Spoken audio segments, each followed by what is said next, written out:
Hello and welcome to my channel, where I try to improve my English by talking about philosophical things, everyday things, abstract things, concrete things, basically whatever gets stuck in my mind.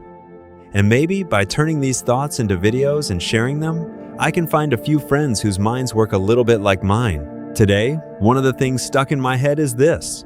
Do we actually control the things we do, or are we just watching a life that was already decided for us? The reason I'm asking is because we all know, at least in a simple way, that the brain works through input and output.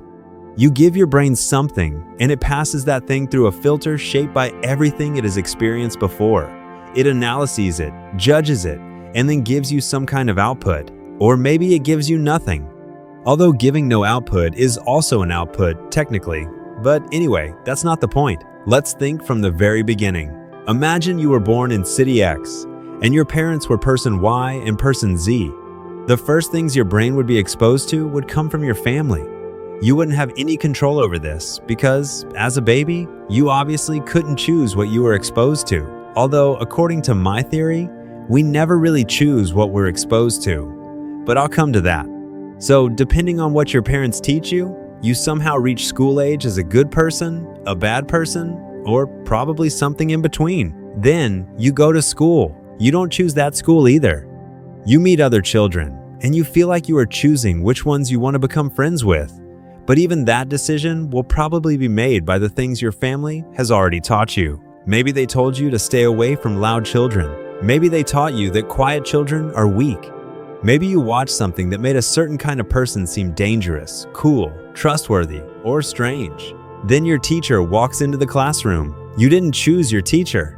And whether you think that teacher is good or bad will again be shaped by the cartoons your family let you watch, the advice they gave you, and all the small things that entered your brain before you even knew you were learning anything. After that, you will experience certain things because of what you call your choices. And those experiences will be called lessons. People will tell you that experience makes you wiser and that you should learn from your mistakes. But maybe the truth is a little different. Did you choose to have those experiences in the first place?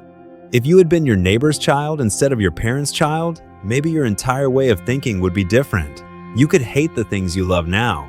You could be afraid of things that currently mean nothing to you. Maybe the person you call your best friend would annoy you. Maybe the person you hate would feel completely understandable. And this chain continues for your entire life, almost like a curse that never leaves you. One thing causes another thing. That thing changes you, and the changed version of you makes the next decision. Then you look back and say, I chose this, but which version of you chose it? And who created that version? I'm not even completely sure that watching this video was your choice, because you didn't choose the experiences that made this title interesting to you. You didn't choose what kind of thoughts make you curious.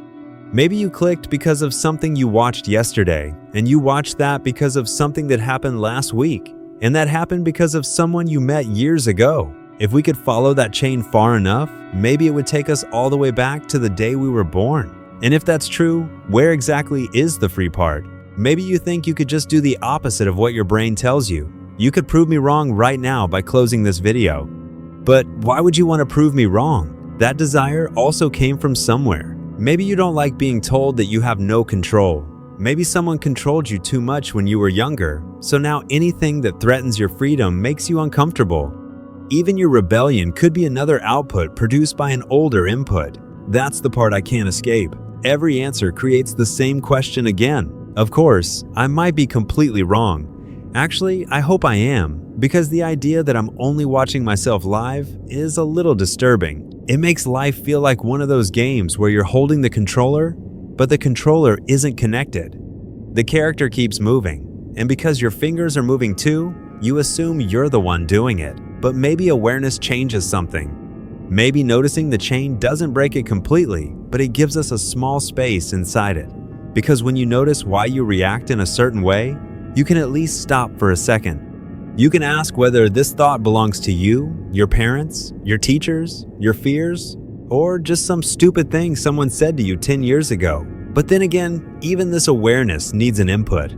Maybe this video becomes that input for someone. Maybe tomorrow they stop before making a decision and remember this question. Then my thoughts become part of their chain, just like someone else's thoughts became part of mine.